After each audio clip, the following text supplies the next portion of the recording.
मोनिका मयूर काळे, वय वर्ष 25, जात पारधी, धर्म हिंदू, धंदा मजुरी, राहणार मुठेवाडगाव, तालुका श्रीरामपूर, जिल्हा अहिल्यानगर यांनी पोलीस स्टेशनमध्ये हजर होऊन फिर्याद दिली की मुठेवाडगाव ठिकाणी राहत असून त्या घरात मुलगा वीर वय वर्ष 5 असे दोघे या ठिकाणी राहत असून त्यांचा मुलगा शुभम वय वर्ष 8 व मुलगी नंदनी वय वर्ष 9, सोनाक्षी वय वर्ष 11 यांना इयत्ता पहिलीपासून गाडगेबाबा आश्रम शाळा राहुरी इथे शाळेत घातले असून ते शाळेतील वसतिगृहातच राहावयास आहेत। त्यांचे पती मयूर काळे सन 2020 साली मयत झाले आहेत। सध्या त्यांच्या मुलांचे पालनपोषण एकट्या मजुरी करून करत आहेत।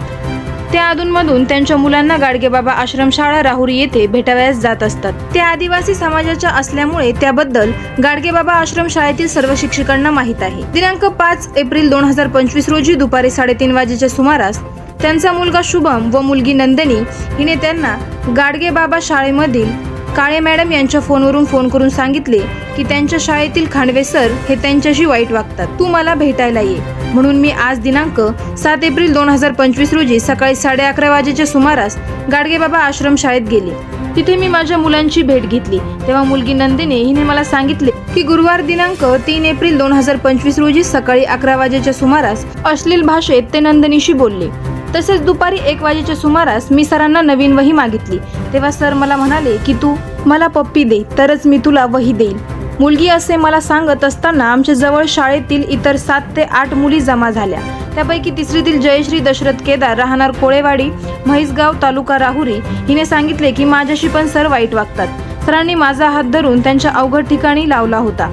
तसेच माझा मुलगा शुभम व इयत्ता 4थीतील दिव्या सुनील काळे हिने सांगितले की मागच्या आठवड्यात त्या दिवशी दुपारी 12:30 वाजताच्या सुमारास आमच्या वर्गात गणेश तुकाराम खांडवे सर हे शिकवत होते। त्यावेळी मी त्यांना होमवर्क दाखवायला गेली तेव्हा ते त्यांच्या खुर्चीवर बसले होते। त्यावेळी खांडवे सरांनी तिचा डावा हात पकडून तिला लज्जास्पद होईल असे कृत्य केले। त्यावेळी मला भीती वाटली। मी त्यांचा हात झटकून माझ्या जागेवर जाऊन बेंचवर बसले। माझ्या बाजूला बसणारी नंदिनी मयूर काळे हिला सर्व सांगितले। दुसऱ्या दिवशी खांडवे सरांनी मला व शुभमला इयत्ता 2रीच्या वर्गात जा व 2रीच्या मुलांवर लक्ष ठेवा असे सांगितले। म्हणून मी व शुभम इयत्ता 2रीच्या वर्गात गेलो। इयत्ता 2रीचे मुलं शांत बसत नव्हते म्हणून शुभम खांडवे सरांना सांगायला गेला।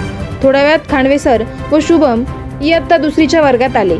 खांडवे सरांनी मुलांना पाढे लिहायला सांगितले। त्यानंतर खांडवे सर यांनी मला व शुभमला त्यांच्या खुर्चीजवळ बोलावून त्यांच्या मोबाईलमधील एक व्हिडिओ दाखवला। त्यात 4 माणसं व 1 बाई नग्न अवस्थेत होते। ते घाण काम करत होते। तेव्हा खांडवे सरांनी सांगितले की तुम्ही जर याविषयी कोणाला काही सांगितले तर तुम्हाला मी छडीने मार देईल असे म्हणाले। परंतु ते व्हिडिओ पाहून मला खूप लाज व भीती वाटल्याने मी व शुभम आमच्या वर्गात जाऊन बसलो। त्यानंतर मी माझ्या मुलांना व इतर 6-7 मुलींना सोबत घेऊन दुपारी पोलीस स्टेशनला आले आहे। तरी दिनांक 3 एप्रिल 2025 रोजी सकाळी 11 वाजता दुपारी 1 वाजेच्या सुमारास गाडगेबाबा आश्रम या शाळेतील शिक्षक गणेश तुकाराम खांडवे सर यांनी माझी मुलगी नंदनी हिचा हात धरून तिच्यासोबत लज्जास्पद वर्णन केले। तसेच दुपारी 1 वाजेच्या सुमारास मी सरांना नवीन वही मागितली असता तेव्हाही सरांनी पप्पी मागितल्यावरच वही देईल असे तिला सांगितले। तसेच तिच्या शाळेतील जयश्री दशरथ केदार, राहणार कोळेवाडी हिनेही सांगितले की माझ्याशी पण सर वाईट वागतात। सरांनी माझा हात त्यांच्या अवघड ठिकाणी लावून तिला लाज वाटेल असे कृत्य केले। तसेच दिव्या सुनील काळे हिने सांगितले की सरांनी मला हात धरून व तुमचा शुभम असे आम्हा दोघांना त्यांच्या मोबाईलमध्ये नागडे व्हिडिओ दाखवून त्यांना लज्जा उत्पन्न होईल असे त्यांना आम्ही आदिवासी जाती जमातीचे आहोत हे माहीत असताना सदरचे वर्तन केले।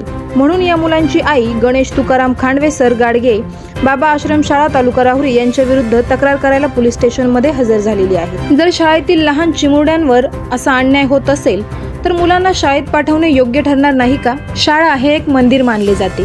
जर तिथे असे घाणेरडे कृत्य घडत असेल तर विद्यार्थ्यांवर काय संस्कार होतील? यामुळे त्यांच्या मनावर कोणते परिणाम होतील? आई वडिलांनी आपले मुले शाळेत पाठवायचे तरी कोणाच्या भरोशावर? मुले म्हणजे देवाघरची फुले, पण याच फुलांना जर पायाखाली चिरडले जात असेल तेही त्यांच्या शिक्षकाकडून, त्यांच्या गुरुकडून, तर मुलांनी शिक्षणच नको घ्यायला का? अशा घटनांमुळे मुलांचा व मुलांच्या आजूबाजूला वावरणाऱ्या प्रत्येक माणसावर काळजीने बघितले पाहिजे।